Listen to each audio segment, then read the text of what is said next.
प्रयोग कैसे करें। अब प्रॉब्लम यह है कि ए की मीनिंग होती है वन, एक, और एन की भी मीनिंग होती वन, एक। फिर एक, ये देखिए नंबर एक, इसी के लिए जब एक कहीं यूज करना होता है किसी नाउन के पहले, तो हमें वहां पर ए या तो एन का यूज करना पड़ता है। आखिर प्रॉब्लम ये होती है हमारे बच्चों को कि हम कहां पर एन लगा दें और कहां पर ए लगा दें, होती है ना। तो आज इसी बात को, इसी कॉन्सेप्ट को क्लियर करने के लिए आपको ये वीडियो शुरू से लेकर के अंत तक देखना होगा। टोटली ये बहुत ही आसानी से क्लियर हो जाएगा। अब जैसे मान लो ये अम्ब्रेला है और ये यूनिटी है, इसमें अगर ए और एल लगाना हो तो जाके देख लेना, अम्ब्रेला में तो आपको लगेगा एन और यूनिटी में लगेगा ए। अब फिर कंफ्यूजन बना दिया, दोनों का स्टार्टिंग लेटर यू है तो एक में एन एक में अ, क्यों ऐसा हो रहा है। इसी चीज को क्लियर करने के लिए आइए हम आपको लेके चलते हैं आज के वीडियो में, इसी चीज को हम कंफर्म करेंगे। तो सबसे पहले आप जानते हैं there are 26 letters in English alphabet. अंग्रेजी वर्णमाला में कुल मिलाकर 26 अक्षर होते हैं, जिसमें कि 5 मैंने अलग कर लिया है, ए, ई, आई, ओ, यू।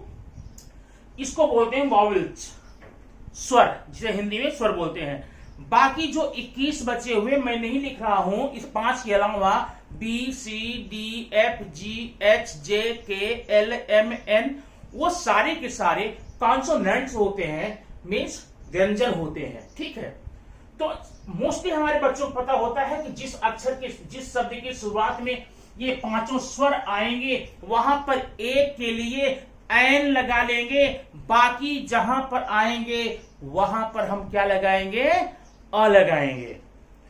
एक हद तक, कुछ हद तक, कुछ सीमा तक ये बात सच लगती भी है कि जिन शब्दों की शुरुआती अक्षर ए, ई, आई, ओ, यू हो वहां पर एक की इंग्लिश एन लगा लेंगे, बाकी में अ लगा लेंगे। लेकिन इसके बाद एक स्टेप और है जिसके हम टिपिकल पॉइंट बोलते हैं, वो पढ़ लेने के बाद में आप कंफर्म हो जाएगा कि केवल इतनी बात जान लिए कि ए, ई, आई, ओ, यू के लिए एन, बाकी के लिए अ पर्याप्त है, ऐसा नहीं है, और कुछ जानना है। अब ध्यान देना, जो हमारे बच्चे जानते हैं वो ये जानते हैं कि 5 letters A, E, I, O, you के लिए हम एन लगाएंगे और बाकी के लिए ए लगाएंगे। लेकिन अब असल ये सुन लीजिए, ये 5 लेटर्स नहीं है, जहां पर भी इनका साउंड आएगा, याद रखना, लेटर नहीं, स्वर का लेटर नहीं, साउंड आएगा, वहां पर हम एक के लिए एन लगाएंगे और जहां पर साउंड कॉन्सोनेंट आएगा वहां पर एक के लिए अ लगाएंगे। एग्जाम्पल देखिए, मैंने यहां लिखा है, यहां पर एप्पल, ठीक है, बेंच, आइसक्रीम, ठीक है, ऑक्स, आउल, काउ। ये देखिए 1 2 3 4 5 6 लेटर थे, इसमें आप कंफर्म कर लीजिए। यहां पर एप्पल, ए में स्वर आया है, इसलिए एक के लिए आप क्या लगाएंगे, एन लगाएंगे। लेकिन यहां देखिए बेंच, ब मीन्स स्वर नहीं होता, क्या होता है, व्यंजन है, यहां पर लगाएंगे अ बेंच। और आइसक्रीम के लिए आई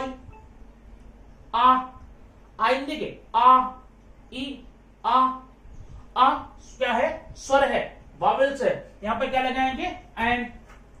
aux, an, owl, an, cow, क, व्यंजन, कॉन्सोनेंट, बात समझ में? तो फिर इसमें दिक्कत क्या हो रही है, क्लियर तो है। अब दिक्कत क्या हो रही है मैं आपको बता रहा हूं। यहां पर आप कभी भी अपने दिमाग में ये मत रखिएगा कि जहां पर वावल होगा वहां पर आप एन लगा देंगे, जहां पर कॉन्सोनेंट होगा वहां पर आप अ लगा देंगे। अगर ऐसा आपके दिमाग में है, ऐसी बात को लेकर चलते हैं तो आप कई बार गलतियां करते रहेंगे।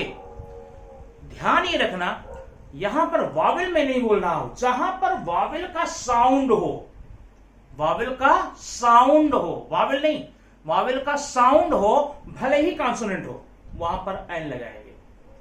और जहां पर कॉन्सोनेंट का साउंड आए, भले ही वावेल हो, वहां पर आप हमेशा अ लगाएंगे। एग्जाम्पल देखिए यहां पर, जैसे मैंने यहां पर लिख दिया, यहां पर MBBS, IAS, PCS, SSC। देखिए अब यहां पर मैंने इस शॉर्ट फॉर्म लिए हैं, यहां पर 4, यहां कंफर्म करिए। इसको आप क्या पढ़ते हैं? M A M M। अब ए क्या है? ए है वॉवेल, ए है स्वर। तो आप भले ही एम है, यहां पर एम दिख रहा है, एम कॉन्सोनेंट है, फिर भी इसका साउंड जो है वह वॉवेल का है, इसलिए आप यहां वॉवेल वाला नियम लगाएंगे। क्या लगाएंगे? And MBBS. एमबीबीएस में कभी भी अ नहीं लगाएंगे, क्योंकि एमबीबीएस में पहला लेटर यहां पर कॉन्सोनेंट है, ये बात सच है। लेकिन जरा उसको पढ़कर देखिए, एम म हम नहीं पढ़ते, उसको म नहीं पढ़ते, क्या पढ़ते हैं? एम। ए क्या है? ए क्या है? वॉवेल है, स्वर है, इसलिए ए को देखकर हम एन लगाएंगे। अच्छा अब ये देखिए IAS, ये तो कंफर्म है, ये वॉवेल है भी आई और उसका साउंड भी आ, इसलिए यहां पर एन हो गया, एन IAS। अब ये देखना, अब ऐसा अगर हम कभी बता देते हैं तो बच्चों के दिमाग में ये आ जाता है कि भाई जहां भी शॉर्ट फॉर्म रहेगा वहां पर हम लोग एन ही लगाएंगे।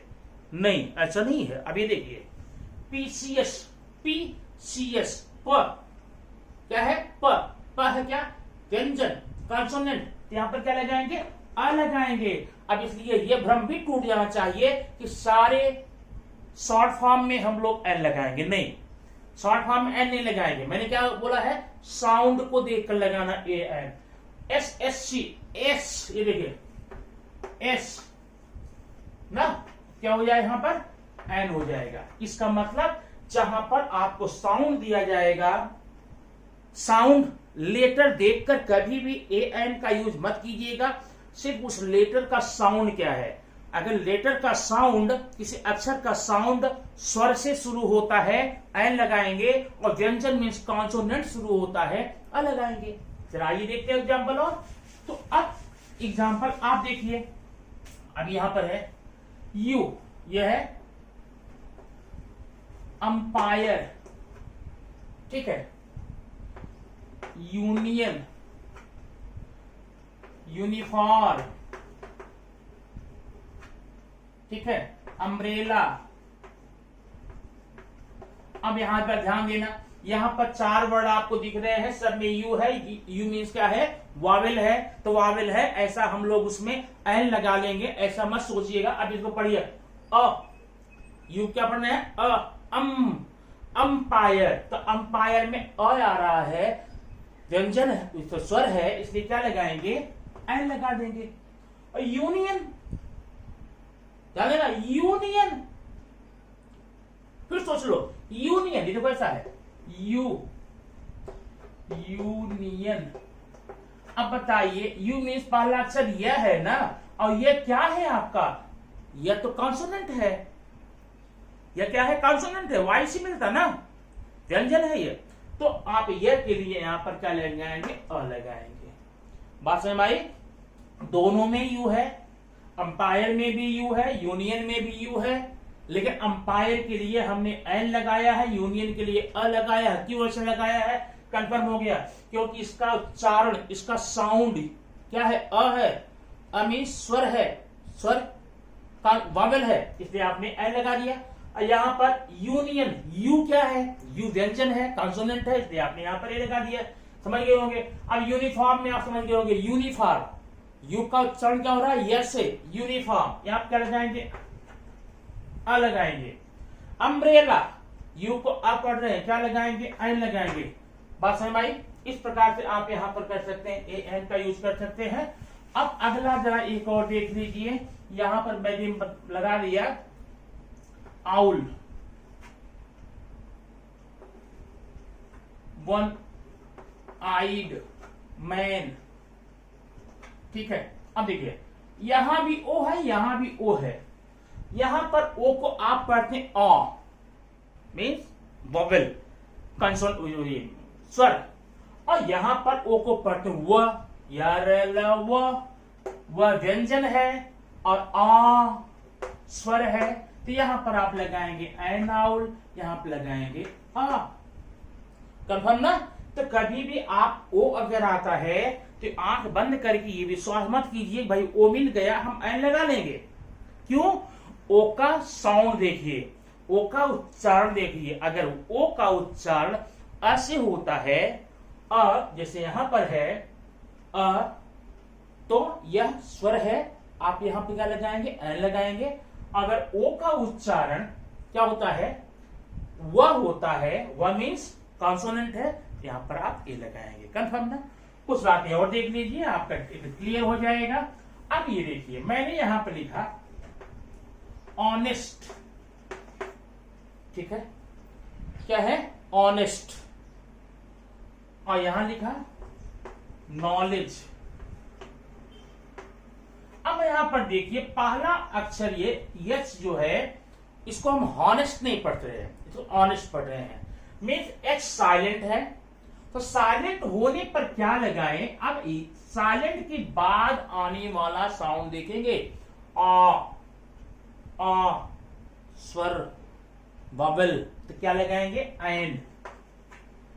अब यहां साइलेंट है, आपने एन लगा लिया। अब दिमाग में ये कॉन्सेप्ट मत रखना कि जब भी साइलेंट होगा आप एन लगा लेंगे। लीजिए देखिए, नॉलेज, एक ज्ञान, नॉलेज में के साइलेंट है, हम किसको पढ़ रहे हैं, एन, न क्या है, व्यंजन, क्या लगाएंगे, अनॉलेज। समझ ना? अगर ये लेटर साइलेंट है, आप जो नेक्स्ट लेटर को जिसको प्रोनाउंसिएट कर रहे हैं, जिसको उच्चारित कर रहे हैं, जिसको बोल रहे हैं, अगर वह वावेल का साउंड देता है आप एन लगाएंगे, और सेकंड लेटर जो है साइलेंट के बाद वाला लेटर अगर कॉन्सोनेंट का देता है ये लगाएंगे। इस प्रकार से ए और एन के बीच आने वाले सारे कंफ्यूजन आप दूर कर सकते हैं। फिर भी कोई प्रॉब्लम हो आपको कहीं भी, आप कमेंट बॉक्स में जाकर लिख बता सकते हैं, लिखकर बोल सकते हैं, पूछ सकते हैं, उसका आंसर आपको भरपूर मिलता रहेगा। इसी शब्द के साथ मैं इस वीडियो आपको समर्पित करता हूं। अगला वीडियो फिर आपको इसी की तरह ऐसा ही वीडियो, फिर अगला वीडियो तुरंत आपको दूंगा। Thank you very much.